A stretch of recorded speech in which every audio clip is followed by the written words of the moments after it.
Tanto que o Irã, ele não só financiava o Hamas quando o Hamas ataca Israel, como, de certa forma, Arquitetou, arquitetando. participou, Tá bom. desenhou, falou, vamos lá, Isso na não era uma Síria. certeza no começo, era? Olha, poucos meses depois já teve essa informação dessas reuniões secretas que aconteceram lá dentro. E depois, assim, isso vai se consolidando de muitas outras maneiras, desde, né, da presença desses líderes todos dentro do Irã, a foto do Alckmin com as outras figuras todas ali no Irã. Enfim, tem 1 milhão de evidências que apontam para isso.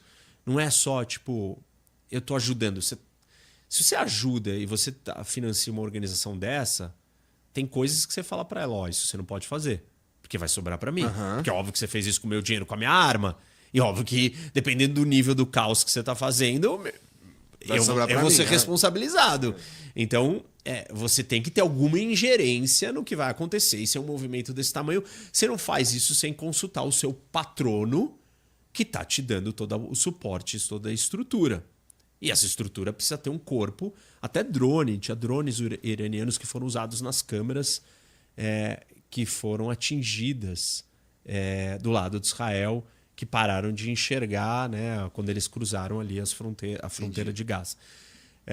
Bom, a moral da história é que o Irã ele errou adotando essas duas estratégias. Então, ele não conseguiu criar uma estrutura de dissuasão e chegar na bomba logo. E aí ele simplesmente impulsionou os outros países para evitarem que ele chegasse na bomba, porque ele estava chegando perto e todo mundo sabia que ele estava chegando perto. Agora, ele vai adotar outra estratégia, se o regime permanecer no poder. Porque tudo isso que eu falei era para dizer que se o regime iraniano permanecer no poder, pode ter certeza que eles vão vai perseguir incansavelmente, insanamente, de uma forma muito pior, a bomba atômica. Isso faz muito sentido, porque, caso eles sobrevivam, né? Isso impulsionaria duas coisas. Isso impulsionaria outras nações, outros grupos que estão por ali, outros países, a ir pelo mesmo caminho. Isso é um. E dois, você imagina, fazendo um exercício de futurologia aqui, isso tem o potencial de virar uma terceira guerra mundial, cara? Pelo Irã, pelo posicionamento, pelo como a China e a Rússia estão lidando com isso, pela incapacidade da Europa e tudo mais, isso tende a ficar só ali mesmo, na tua opinião? Para ser uma terceira guerra ou para ser uma guerra mundial, a gente precisa de alguns elementos.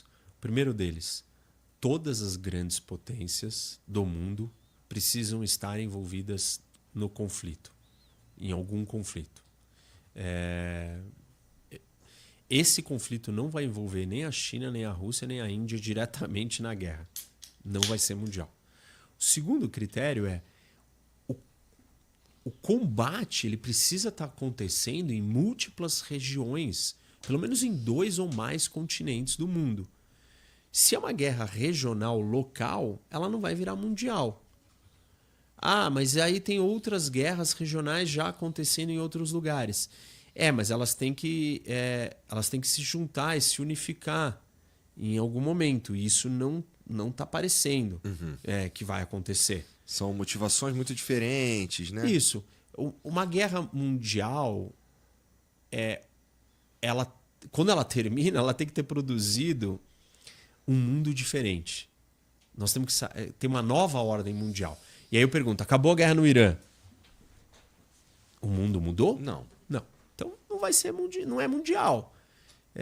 E aí tem o último e quarto fator a guerra precisa ser total. Não pode ser uma guerra limitada. E essa guerra no Oriente Médio é uma guerra limitada. O americano no Texas, na Califórnia, na Califórnia estão lá assistindo o Oscar. Em Nova York estão andando ali, pegando o metrô. Na Flórida estão na praia. A vida está absolutamente normal. Não mudou nada. Ela é uma guerra super limitada para os americanos. Ela não é uma guerra total. Guerras mundiais são guerras totais. Entendi. Mas ela não é que ela vira, ela é o gatilho.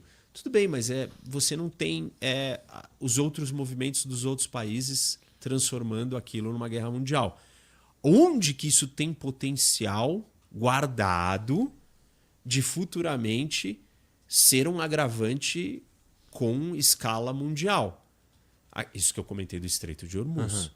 A combinação do Estreito de Hormuz num momento que você tem movimentos dos outros dois, das outras duas superpotências, grandes potências, Rússia e China, aí sim. Se Rússia e China fizerem movimentos militares, aí eu olharia para o Irã e falaria, se o Irã fizer um movimento agora, aí nós temos um cenário de Terceira Guerra Mundial. Entendi.